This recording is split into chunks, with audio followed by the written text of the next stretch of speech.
بسم اللہ الرحمن الرحیم۔ السلام علیکم۔ حضرت آدم علیہ السلام کے چہرہ انور پر نور محمد صلی اللہ علیہ وسلم کے جلوے۔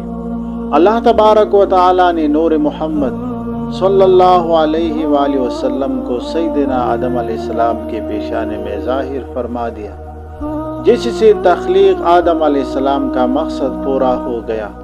یعنی آدم علیہ السلام کو پیدا ہی اس لیے کیا گیا تاکہ اس میں اللہ تعالیٰ اپنے محبوب پاک صلی اللہ علیہ وسلم کے نور کو ودیعت فرما دے اور پھر ان کے نسل میں اسے ظاہر کر دے۔ شیخ محقق عبدالحق محدث دہلوی رحمۃ اللہ علیہ لکھتے ہیں، حق تعالیٰ نے نور محمد صلی اللہ علیہ وسلم کو پیشانی آدم علیہ السلام میں رکھا۔